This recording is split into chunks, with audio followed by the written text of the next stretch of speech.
Hey, hello everyone. Welcome back to We Learn English Easily. So today again we are here with a new chapter.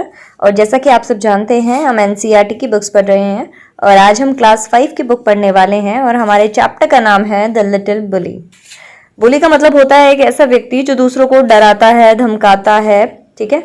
और little का मतलब छोटा। तो basically इस chapter में हम पढ़ने वाले हैं एक छोटे से लड़के की, लेकिन वो बहुत ज्यादा शैतान है और दूसरे बच्चों को डराता है। तो चलिए बिना समय गवाए चैप्टर की शुरुआत कर लेते हैं। Do you know of any child who teases others or pushes them around? क्या तुम किसी एक ऐसे बच्चे को जानते हो जो दूसरों को चिढ़ाता है या उनको धक्के मारता है?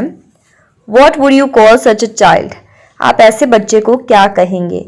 Read this story and see how Hari, a little boy, troubles other children. तो चलो पढ़ते हैं एक कहानी हरी के बारे में, जो कि एक छोटा सा लड़का है जो दूसरे बच्चों को बहुत ज्यादा परेशान करता है। देखते हैं।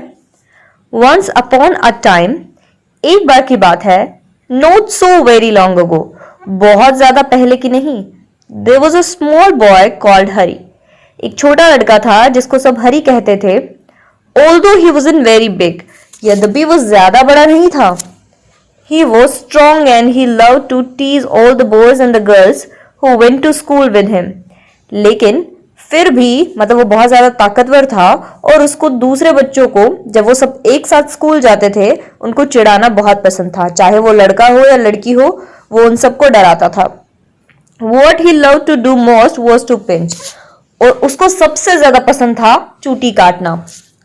He could make a big bruise appear in half a second. मतलब वो सेकंडों में भी किसी को भारी चोट दे सकता था। Another trick he played was pricking people with a pin. और एक दूसरी ट्रिक जो कि वो लोगों के साथ करता था वो ये था, वो दूसरे लोगों को पिन चुभाता था। So you can guess how all the children hated him. तो अब तुम अंदाजा लगा सकते हो कि सारे बच्चे कितना उससे नफरत करते होंगे। They tried pinching him back. वो भी उसे वापस चुटकी भरने की कोशिश करते, but that was not good because he could always pinch harder. लेकिन उससे भी कोई फायदा नहीं होता क्योंकि वो हमेशा बहुत जोर से पिंच करता। They didn't like telling their teacher because that was telling tales. वो अपने टीचर्स को भी इसके बारे में नहीं बताते थे because that was telling tales, क्योंकि फिर वो कहानियां बनाने लग जाता। It so happened that the class went for a picnic to the seaside for a whole day. अब ऐसा होता है कि एक दिन पूरी क्लास जो है वो समुद्र के किनारे पूरे दिन के पिकनिक के लिए जाती है। All the children were most excited. सारे ही बच्चे बहुत ज्यादा उत्साहित होते हैं। On that day, उस दिन the sun shone bright. सूरज और तेजी से चमकता है and all the children were wild and excitement. और सारे ही बच्चे बहुत ज्यादा उत्साहित होते हैं। They crowded into the train and sat down. वो सारे ट्रेन पर चढ़ जाते हैं और बैठ जाते हैं। But nobody wanted to sit next to Hari Singh, Hari, because he always pinched. लेकिन कोई भी हरी के बगल में नहीं बैठना चाहता था क्योंकि वो हमेशा क्या करता था? चुटकी काटता था। When they arrived at the seaside, और जब वो सी साइड पहुंचते हैं, out jumped all the children with a shout of Joy. तो सारे ही बच्चे इतनी खुशी से एक साथ चिल्लाते हैं। Down to the sands they raced. और नीचे रेत पर वो रेस लगाते हैं। हैंड इन हैंड, हाथ में हाथ लेकर। But nobody took Harry's hand. लेकिन कोई भी हरी का हाथ नहीं पकड़ता है। Nobody went near him. कोई भी उसके पास तक नहीं जाता है। हरी वॉज एंग्री। हरी को गुस्सा आ जाता है। He went to a sandy corner near a rocky pull and sat down by himself. अब वो क्या करता है? वो एक रेतीले किनारे जाता है, मतलब एक रेतीले कोने में जाता है। a rocky pull, जहां पर एक चट्टान का मतलब चट्टान जैसा पुल बना हुआ होता है और वहां जाकर बैठ जाता है। he took out his lunch and looked at it. वो अपना लंच बॉक्स निकालता है और देखता है। it was a good lunch. अच्छा लंच था। there were 2 hard boiled eggs. 2 अंडे थे। 6 jam sandwich. 3 pieces of bread and butter. 3 piece bread butter थे। अ जिंजर केक, एक जिंजर का केक था। बार ऑफ चॉकलेट, और एक चॉकलेट बार था। He would eat it all by himself. वो सारा खुद ही खा जाएगा। He wouldn't offer anything to anyone. और वो इसमें से कोई भी चीज किसी को भी नहीं देगा, वो ऐसा सोचता है। Just as he was beginning on the eggs, और जैसे ही वो अपने लंच की शुरुआत अंडों से करने की सोचता है, शुरू करता है, he heard a hoarse voice near him. तो वो अपने पास एक कठोर तेज कर्कश सी आवाज सुनता है। Good morning, I am so please to meet a boy like you. Good morning, मैं तुम जैसे लड़के से मिलकर बहुत खुश हूँ Hari. Hari turn around and stared in fright. Hari पीछे मुड़ता है और उसको थोड़ा डर लगता है, लेकिन वो देखता है। Whatever do you think he saw, आपको क्या लगता है उसने क्या देखा होगा? Hari saw a monster crab walking sideways out of the pool. Hari देखता है कि जो उसके साइड में पूल था उससे एक बहुत ही बड़ा राक्षस सा क्रैब मतलब केकड़ा उसको बाहर निकलता हुआ दिखाई देता है। His eyes were the ends of short stalks and he looked more square. वो बहुत ही अजीब सा दिखता था और उसकी आंखें जो थी वो बिल्कुल उसके किनारे पर थी। He held out his front claw to हरी। वो अपना जो पंजा है वो हरी से हैंडशेक करने के लिए बाहर निकालता है। Hari put out his hand to shake the crab's claw.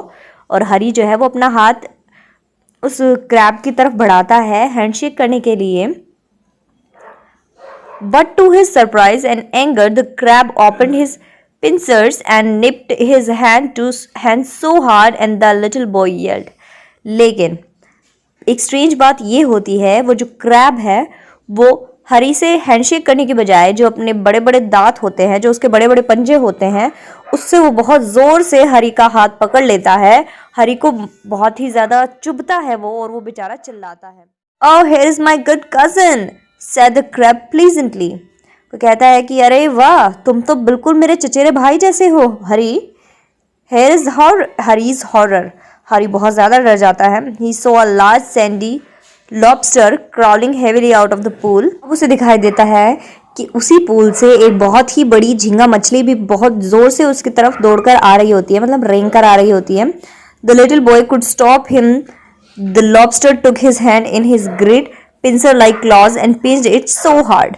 इससे पहले कि हरी बेचारा कुछ कर पाता या उसको रोक पाता, जो वो झींगा मछली है वो उसकी तरफ आती है और अपने जो पंजे हैं, नुकीले पंजे, उससे हरी सिंह को बहुत जोर से पिंच करती है।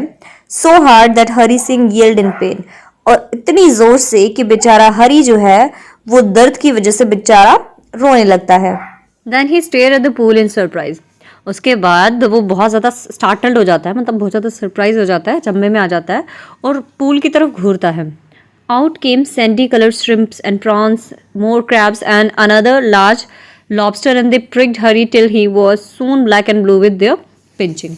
उसके बाद कई और समुद्री जीव आते हैं, जैसे कि सैंडी कलर्ड श्रिम्प्स, प्रॉन्स, और भी ज़्यादा कई क्रैब्स आते हैं, लॉबस्टर आते हैं, और वो हरी को इतना ज़्यादा पिंच करते हैं, इतना ज़्यादा चोटी काटते हैं कि वो एकदम काला और नीला पड़ जाता है। मतलब जैसे कि कहीं ज़्यादा चोट लग जाती है तो वो पार्ट ब्लू हो जाता है ना, तो ऐसे ही वो उसको इतना ज़ोर से पिंच करते हैं कि वो ब्लैक एंड ब्लू हो जाता है। Don't you like it? क्या तुम्हें ये पसंद नहीं आया? Said all the creatures in surprise. सारे ही जो क्रिएचर्स होते हैं जो आए थे वहाँ से समुद्र में से, मतलब पूल में से, वो उससे पूछने कि क्या तुम्हें ये पिंच पसंद नहीं आई? Why? क्यों? We were told you would love to see us because you were a champion pincher and pricker yourself. हमें बताया गया था कि तुम्हें पिंच करना बहुत ज़्यादा पसंद है, तुम तो एक चैंपियन पिंचर हो, इसीलिए हम यहाँ पे आए हैं। कम आओ, जॉइन इन द फन, हमारे साथ शामिल हो जाओ इस मौज मस्ती में। Hari leapt up to his feet crying loudly. Hari अपने पैरों पे बैठ जाता है, मतलब ऐसे जैसे कि दिखाया गया है ऐसे ही बैठ जाता है और ज़ोर ज़ोर से रोने लग जाता है। His lunch rolled into the pool, और उसका जो लंच होता है वो रोल करते हुए पूल में गिर जाता है। And when the crabs and lobster saw it they ran to it and begin to feast eagerly. और जब वो क्रैब्स और बाकी जो लॉबस्टर उसको पूल में जाते हुए देखते हैं, किसको? लंच को पूल में जाते हुए देखते हैं, तो वो लंच को पकड़ने के लिए दौड़ते हैं और अपना जो फीस्ट है, अपनी दावत जो है वो खाना शुरू करते हैं। Hari saw that they had forgotten him for a time. Hari को महसूस हुआ कि कुछ टाइम के लिए वो जो लॉबस्टर्स एंड क्रैब्स हैं वो उसको भूल गए हैं। And he turn and ran for his life. वो मुड़ता है और भाग जाता है। Tears streaming down his cheeks, और आंसू जो है वो उसके गालों से लुढ़कते रहते हैं, मतलब आंसू आते रहते हैं उसको। They only did to me what I keep doing to the other children. उन्होंने मेरे साथ वही किया जो कि मैं बाकी बच्चों के साथ करता रहता हूँ। ही थॉट, उसने सोचा। बट हाउ इट हर्ट, लेकिन कितनी ज़्यादा तकलीफ होती है। And how I hated those crabs and lobsters, और मैंने किस तरीके से, मतलब मैं जब वो मुझे पिंच कर रहे थे तो मुझे वो कितने बुरे लग रहे थे। I suppose the other children hate me too, और मुझे लगता है शायद इसी वजह से बाकी बच्चे मुझसे नफरत करते हैं। वेल कोई बात नहीं, आई जोली वेल शैंट पिंच और prick anymore.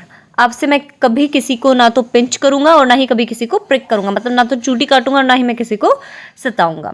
So this was the chapter. I hope आपको समझ में आया होगा किस तरीके से हरी को समझ में आता है कि दूसरों को चिढ़ाना नहीं चाहिए, हमें दूसरों के साथ वैसा ही बिहेव करना चाहिए जैसा कि हम अपने लिए बिहेव चाहते हैं। Okay, now let's see the word meanings. Okay, what is the meaning of bruise? Injury by blow to body, मतलब कि एक तरीके से हम कह सकते हैं चोट देना। हॉरिड, इट मीन्स टेरिबल, भयंकर, डरावना। Horse, rough and deep sounding, बहुत ही ज़्यादा रफ और गहरी, मतलब एकदम कानों को चुभने वाली आवाज़।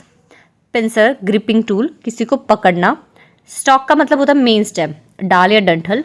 निप्ड का मतलब होता है पिंज, चूटी काटना, चुभाना। Okay, what's next?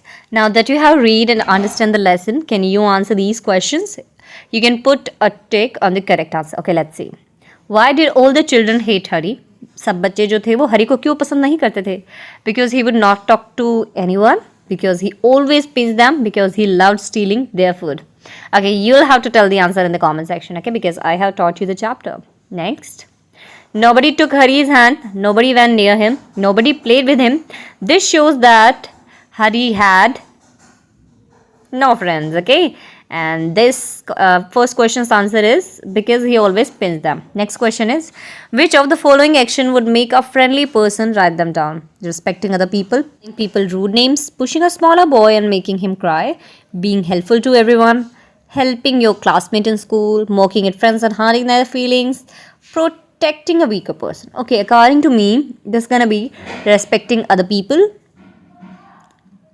being helpful to everyone, helping your classmate in school, and protecting a weaker person. So this was the chapter. If you want me to explain all the exercises, then you can tell me in the comment section. I'll make a separate video for you, and I'll start explaining the exercise too. If you like the video, then do not forget to hit the like button. Do subscribe the channel if you're new on the channel. Stay tuned with us. Thank you. Thanks for watching.